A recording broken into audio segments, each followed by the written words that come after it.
sempre eu te louvarei, cantarei e te adorarei. Minha vida eu te doarei como sacrifício de louvor.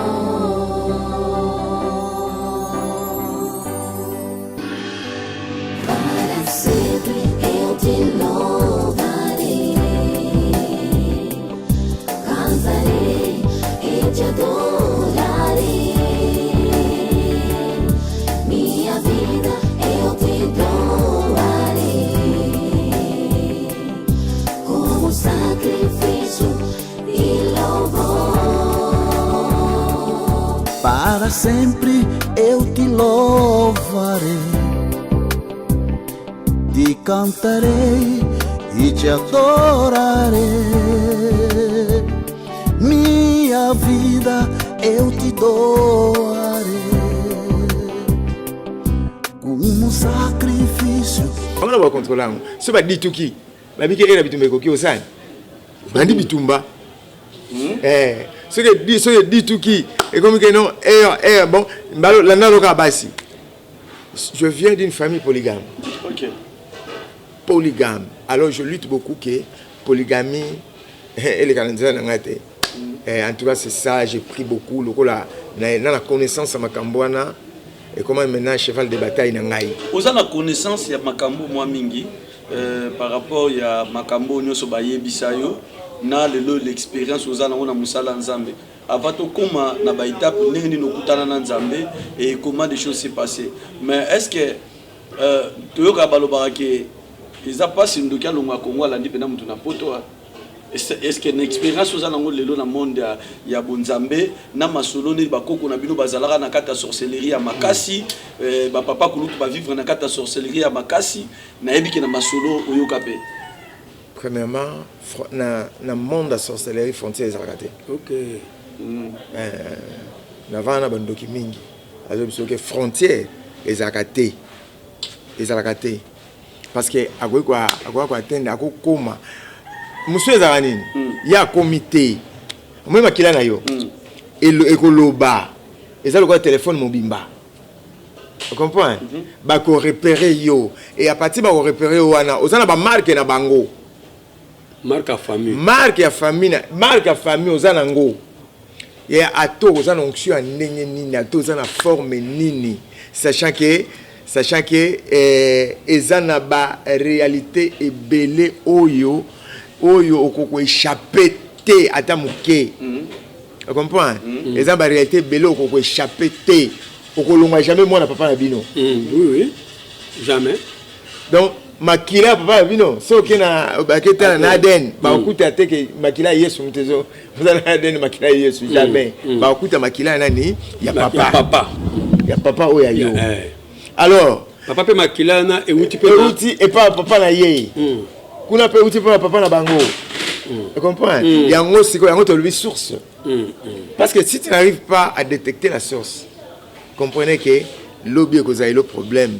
Il y a un moni bas serviteur de Dieu. Tu sais, les anglophones basent bien. Donc là, vous me répondez que Moutaro Longwa, na Poto, na Congo, alandi mutu na Belgique. Na Belgique, à quel jour il pensa? Il y a façon belé. Nana, venez moi ya. Tant que combien wa? Papa qui n'a pas moi FCAB, pesa un vesto. Parce que veste moi son mango cher. Vous comprenez? Son mango cher. Mais là on est les cas. Abi si on a pésu yango, au Sénégal yango. Malamu na sombelo mususu, il y a bien. Parce que on a pris la sombango. On a tout été dans le pango côté Kingasani. En tout cas, mon éthique est longue exact. Abi nga c'est pas kana oyo. Ta ki mdoki neza. Nga c'est pas kana na oyo. Allez. Aya mon habité jamais na éthique longue pété. A voyager avec tout ni. Le que ta ko na poto pas avant dit a commis les lots. Lobi na on a tongo avant dit siko à la TV. À la TV, n'est pas la TV boué pas à mon nani papa qui na bango. Nakata télévision. Il y a telle information, telle mondela, telle boubou, papa qui a appelé cette information. Avec moi, c'est Yaga.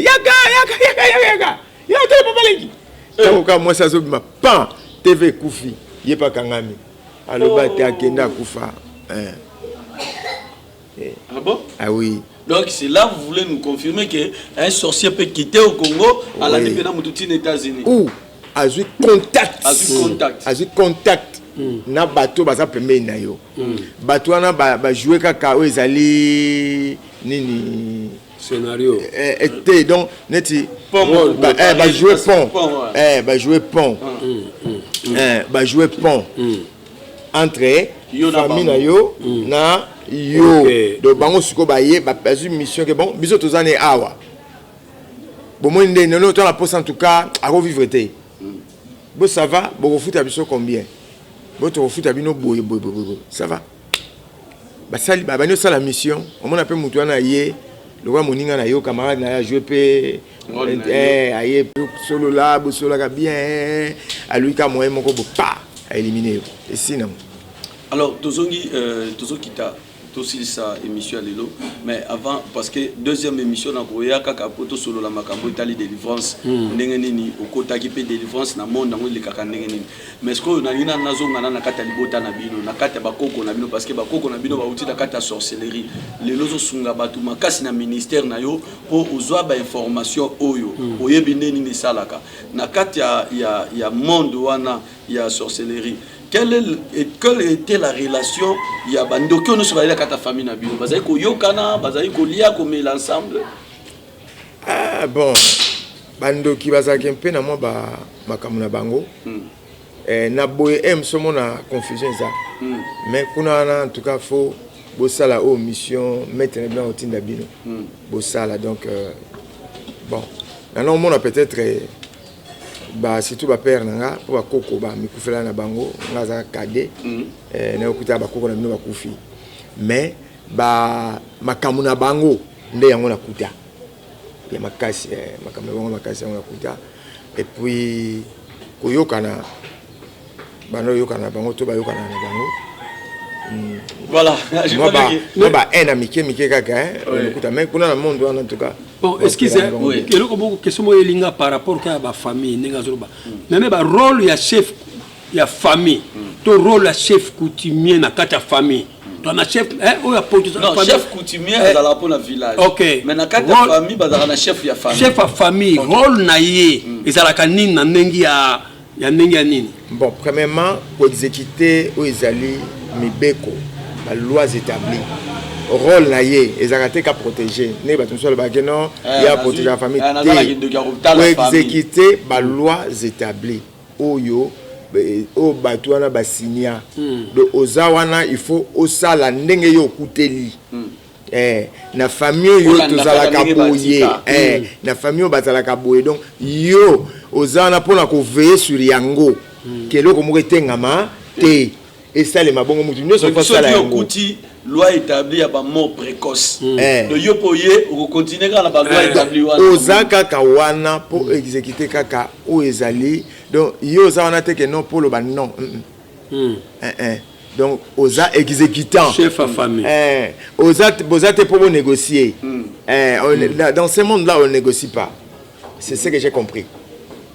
Na monde wana ba négocier kate lo na comprendre yango wana. Igor voilà je crois bien que bandeko ba olanda biso ba comprendre ndenge nini nazo tuna la bino mituna oyo po bomona yum to sarana na bandoki yum tozo vivre vie à répétition c'est-à-dire vie au mataki aux alaki na $1000 le bokiti ko di na 400 au forso comme na 800 le bokiti ozongi na donc c'est comme ça pasteur de place à côté ça ki biso ala kisi biso mboka alobi bien que Jéricho mboka kitoko mai eza bololo c'est-à-dire vie à mutu yo zomona moi ça kitoko mais bala raté c'est ça papa moi ça kitoko mais moi ça bala raté mobali yo ba français neti bandeko na sabino na binde ko moboy na lobi te ke musala pousse za mabe ngai na lobi te ke musala pousse za mabe parce que bible lobi ya ba lobi bible te batu ba lobi ya pas de son métier mais comment mutu a yebi 5 langues ndeko wana rotamusa pusu c'est que va sommer ayebi français ayebi anglais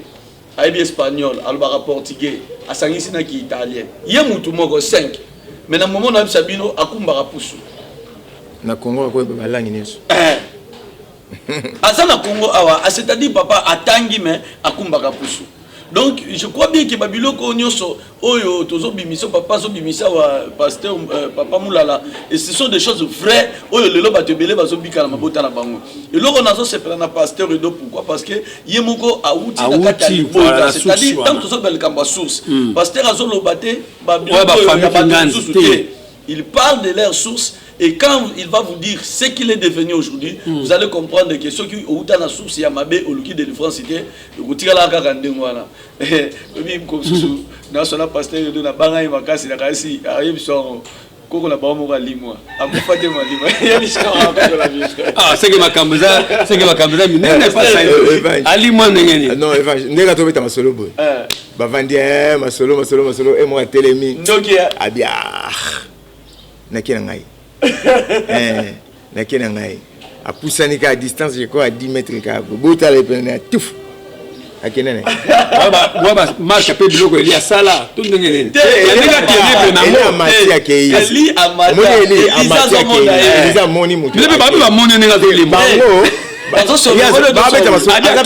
azapena lisolo mnoko azoyebisa bango makambo akenda wa alimona bon na mito tango yo comprendre déjà évangile le cinéma de l'esprit à quoi kende wa c'est là les gars vont comme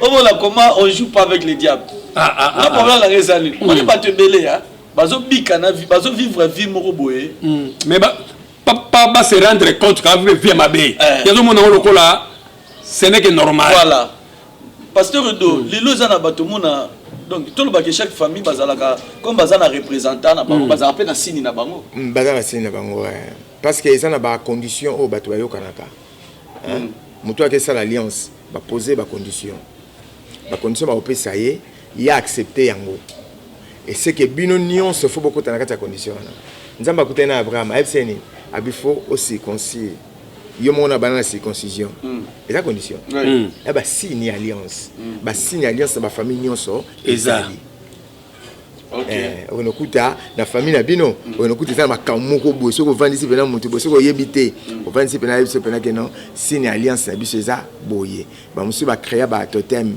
totem qui veut dire niamekila oyo bokoyi kolia te n'était pas na biso ezaki côté ya papa biso do bokolia nguma te bokolia nyama mo boza na mai mbisi mo na mai bokolia ngote donc place démon incarné y alliance y famille na bino azande wana donc une fois le yeba ngoki ba problème ça ni ekoya okuta na ba conséquences lobby que non soko liango kaka maladie bo okobela opeko j'étais okobela donc voilà pour brisango c'est le nom de Jésus. Je crois bien que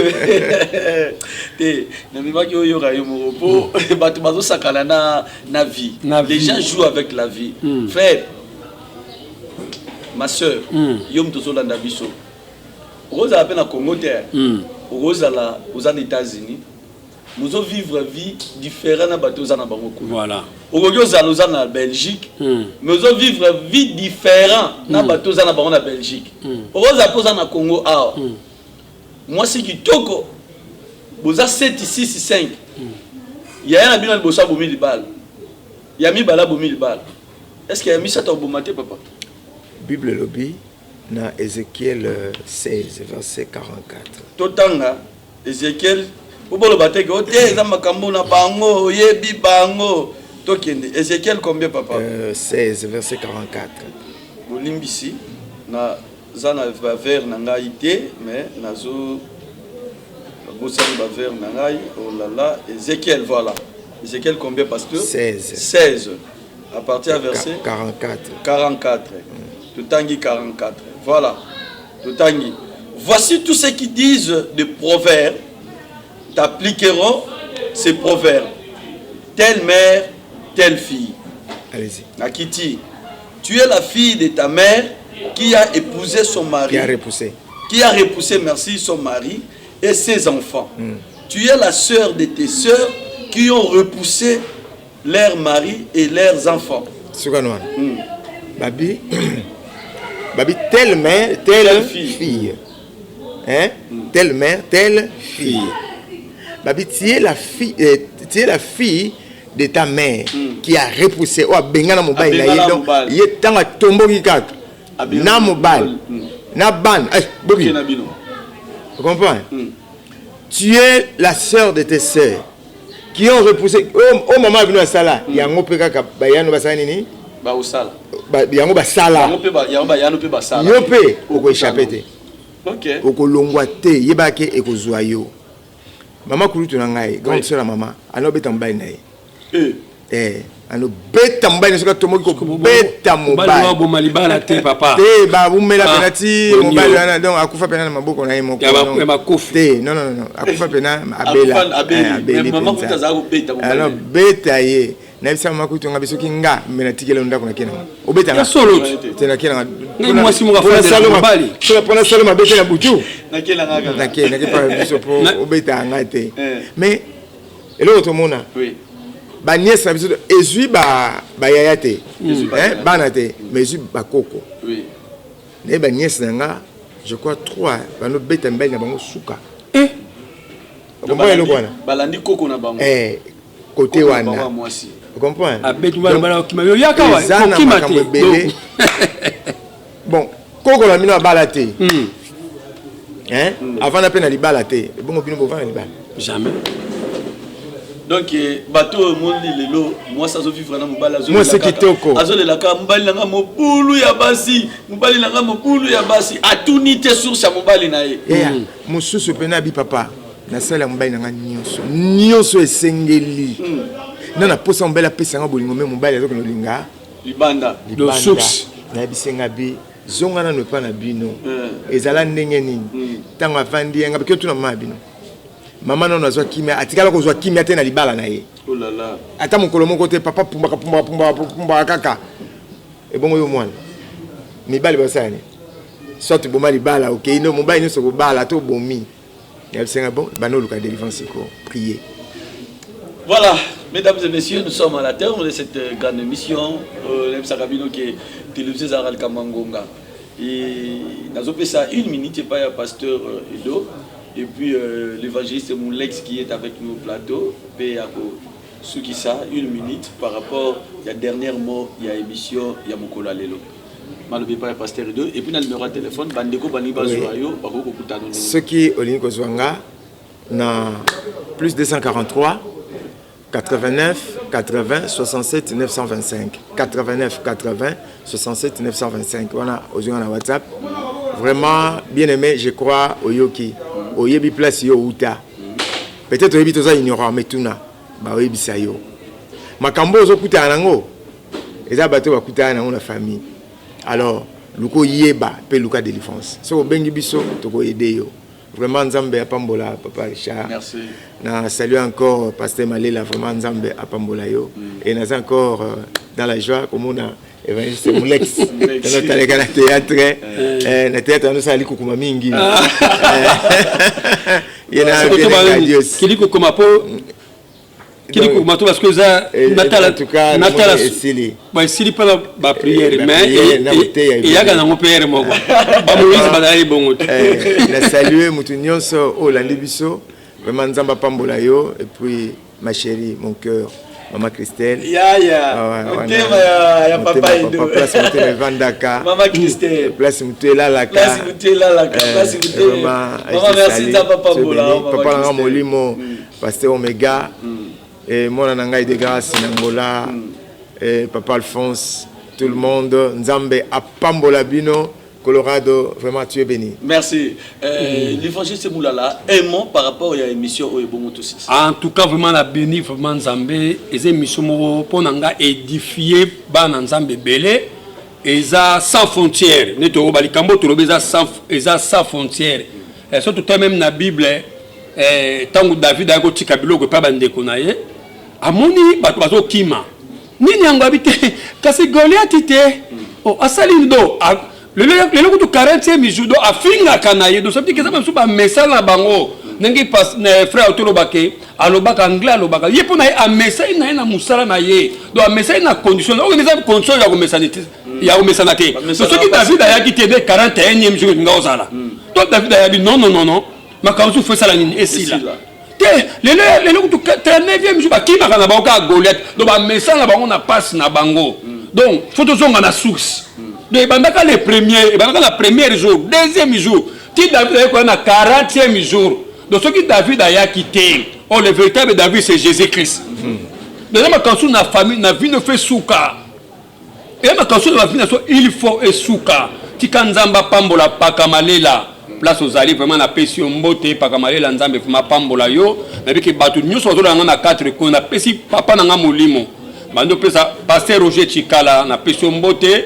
Serge pasteur Serge Matadi na Afrique du Sud son en Afrique du Sud mon père spirituel c'est pasteur Serge Matadi na pesi le révérend Charanger mon fils mon père na pesi mbote Archbishop Coutinho Fernando wana tata nanga vraiment na kobosa na ote o pesanga fu o pesa donc pesanga importance à Jésus na vie vraiment passer donzamba pambolo o bakisi mingi na foi nanga par exemple ministère na faut e bakisa ma yoto balikam oyo vivre donc vraiment bande konyonso moi nanga ibukasa Dorcas aux États-Unis na peso mbote Chris Way na kata France. Vraiment que Dieu vous bénisse. Voilà, je vois bien qu'on est à la fin. Merci à mon frère l'évangéliste Moulex pour tout ça qui est compositeur sur l'émission Alléluia. Merci beaucoup à papa Nangaï, le pasteur Edo que j'aime beaucoup. Moi je l'aime beaucoup parce que quand je suis à côté de lui,